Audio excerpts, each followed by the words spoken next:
भारी मन से मनु स्कूल से भाग जाता है। उसका छोटा सा शरीर जीवन दिन के बीच एक सिलहूट जैसा दिखता है। प्राचीन पीपल के पेड़ के पास पहुंचकर उसे इसकी शांत, सतर्क उपस्थिति में सांत्वना मिलती है।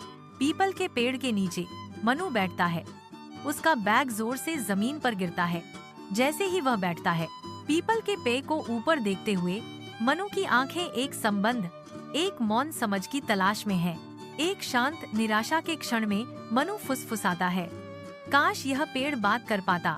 पीपल के पेड़ के पत्ते अचानक ते हवा के झोंके में बेतहाशा नाचते हैं, जो असाधारण के लिए मंच तैयार करते हैं।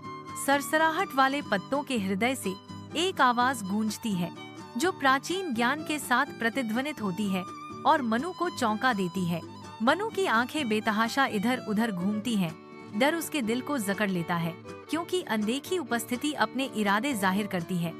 यदि तुम अपने दिल से सुनोगे तो मैं बोलूंगा, आवाज आश्वस्त करती है, फिर भी मांग करती है।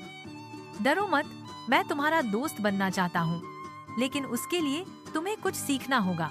विशाल बरगद के पेड़ के नीचे मनु ऊपर की ओर देखता है। उसके चेहरे पर विस्मय और आशंका अंकित है।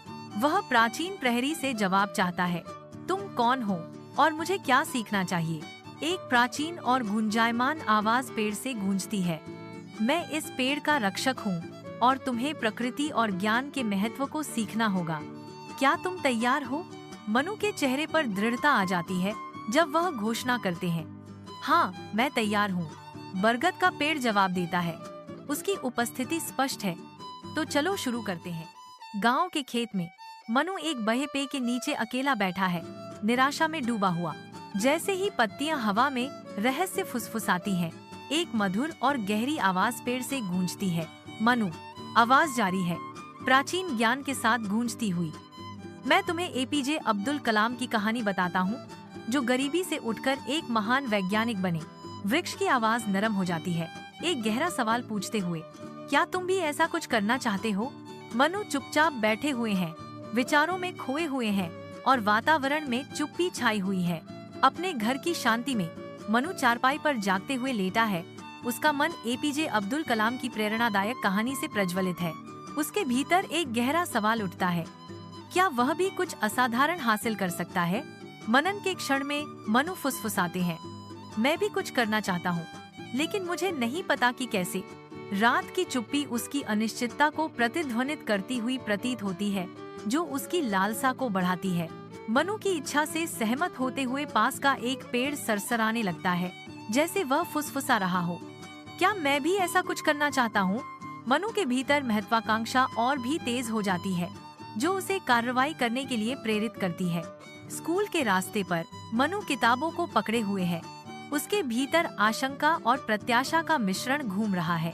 सांत्वना ढूंढते हुए मनु एक पेड़ को देखता है। उसके होंठों पर एक क्षणिक मुस्कान छा जाती है।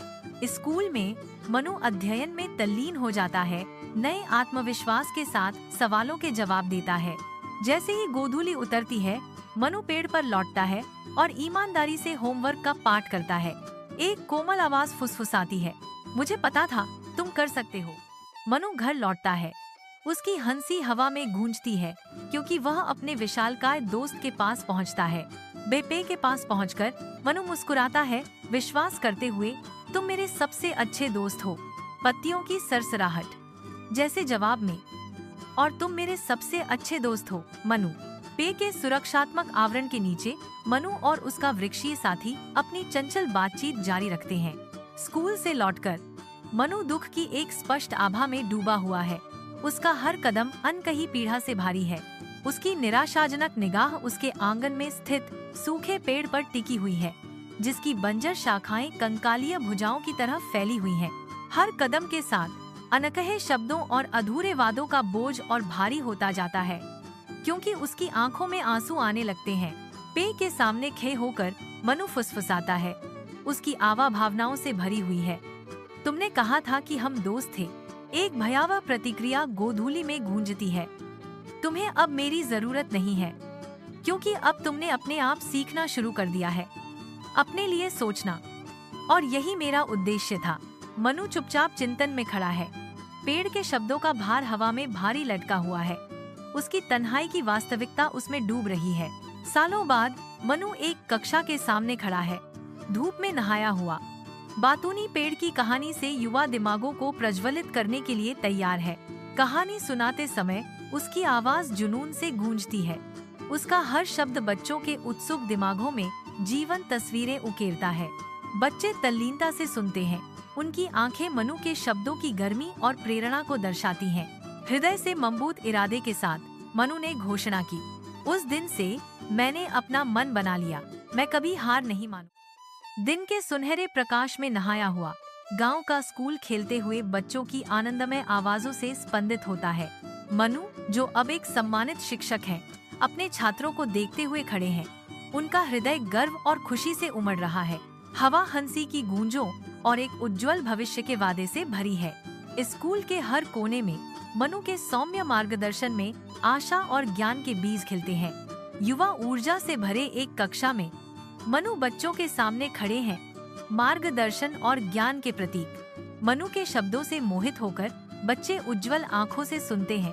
उनके मन हर पाठ को ग्रहण करने के लिए उत्सुक हैं। छात्रों के मन में सवाल उठते हैं, हर कोई अपने विचार साझा करने और मनु की बुद्धिमत्ता पाने के लिए उत्सुक है। बच्चों के सवालों का जवाब देते हुए मनु की आंखें समझ से चमक उठती हैं।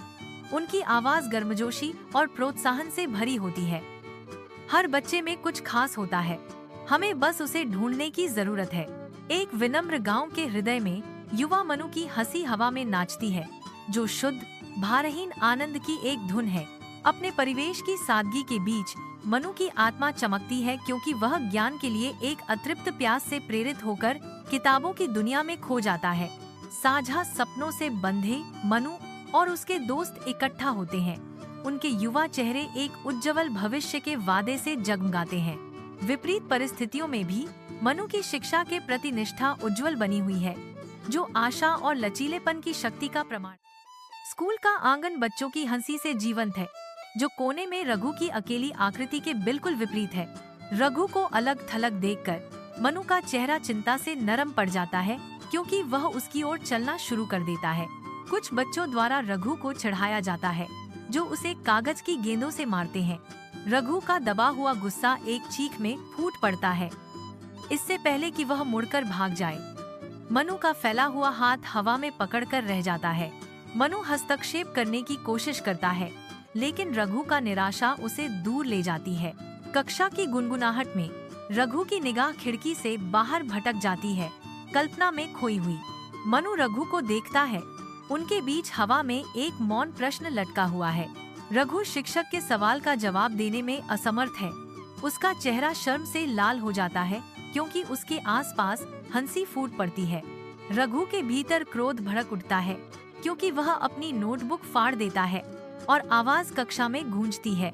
रघु गुस्से से बाहर निकल जाता है, जिससे उसके पीछे सन्नाटा छा जाता है, जबकि मनु उसके पीछे भागता है। स्कूल के पिछवाड़े में मनु ने रघु को अकेले बैठे हुए पाया, जो आंसुओं से भरा हुआ था। मनु आगे बढ़ता है। उसका भाव गंभीर है, क्योंकि वह रघु को सांत्वना देने की कोशिश करता है। रघु अभिभूत होकर दुहक में चिल्लाता है, मैं कुछ नहीं बनना चाहता, मुझे पढ़ाई से नफरत है। मनु लगातार कोशिश करता है, रघु को समझाने की कोशिश करता है। पढ़ाई महत्वपूर्ण है और तुम्हें अपने भविष्य के बारे में सोचना चाहिए। रात के आवरण में मनु सुनसान पीपल के पेड़ के पास दुहक और बेचैनी से ग्रस्त है। पेड़ की बंजर शाखाएं आकाश की ओर पहुंचती हैं, जो मनु की जीवंत यादों के विपरीत हैं। मनु निराशा से भरी आवाज में पूछता है, अब मैं क्या करूं दोस्त? खामोशी छा गई। केवल मनु के शब्दों की गूंज रात की शांति को भंग कर रही थी। पीपल के पेड़ के नीचे एक जीवंत दृश्य प्रकट होता है, जो जीवन और रंग से भरपूर है। युवा मनु पीपल के पेड़ के नीचे आनंदित होकर खेलता है। युवा मनु जैसे ही चढ़ना शुरू करता है, पत्तियां रहस्य फुसफुसाती हैं। पेड़ से एक आवाज गूंजती है। हर बच्चे को सुनने वाले की जरूरत होती है, डांटने वाले की नहीं। युवा मनु की हंसी गूंजती है, शाखाओं से गूंजती है। रात के आवरण में मनु सूखी पीपल के पेड़ पर लौटता है। उसकी आंखों में आशा की एक चिंगारी जलती है। पेड़ का प्राचीन ज्ञान फिर से उभरता है। हर बच्चा खास होता है, बस उन्हें खुद को देखने के लिए एक दर्पण दे। मनु के होठों पर एक कोमल मुस्कान आती है, जो कार्रवाई और नए दृढ़ संकल्प का एक मौन वादा है। रात की शांति उसे गले लगाती है। मनु का दिल हल्का महसूस करता है, आगे के रास्ते का सामना करने के लिए तैयार। कक्षा के केंद्र में मनु की आवाज हवा में गूंजती है, रघु को अलग करती है। रघु के चेहरे पर हैरानी छा जाती है। उसकी आंखों में एक सवाल तैरता है, क्योंकि वह असामान्य अनुरोध पर आश्चर्य करता है। मनु के शब्द हवा में लटके हुए हैं। आज तुम मुझे कुछ सिखाओगे, मैं सुनूंगा। रघु हिचकिचाता है। उसके भीतर अविश्वास और जिज्ञासा का मिश्रण घूम रहा है। अन्य बच्चे पृष्ठभूमि में फीके पड़ जाते हैं। उनकी फुसफुसाहट और हरकतें अनसुनी रह जाती हैं। मनु का ध्यान पूरी तरह से रघु पर केंद्रित है। उसकी नजर में एक अनकहा चुनौती। कक्षा के आलिंगन में मनु ध्यान से सुनता है, क्योंकि रघु अपने अंतरतम को प्रकट करना शुरू करता है। रघु धीरे धीरे अपने जुनून, दुखों, चिंताओं और आकांक्षाओं का अनावरण करता है। प्रत्येक शब्द उसकी आत्मा का एक स्पष्ट चित्र चित्रित करता है। मनु की उत्साहजनक उपस्थिति रघु को प्रोत्साहित करती है, उसके भीतर आत्मविश्वास की भावना को पोषित करती है। रघु के चेहरे से एक नई आत्मविश्वास झलकती है, जो वास्तविक संबंध और समझ की परिवर्तनकारी शक्ति का प्रमाण है। विद्यालय का मंच इंतजार कर रहा है, वार्षिक समारोह शुरू होने के लिए तैयार। रघु मंच पर आगे बढ़ता है, प्रत्याशा हवा में लटकी हुई है। गहरी भावना के साथ रघु अपनी यात्रा साझा करते हैं। मैंने पढ़ाई नहीं सीखी, पहले मैंने एक शिक्षक का प्यार और भरोसा सीखा, और फिर सब आसान हो गया। मनु की आंखों में आंसू भर आते हैं, जो रघु की शानदार सफलता का प्रमाण है। श्रोतागण तालियों से गूंज उठते हैं। उनकी प्रशंसा सभागार में भर जाती है। रघु मंच पर खड़ा है, सफलता और आभार की गर्मजोशी से नहाया हुआ।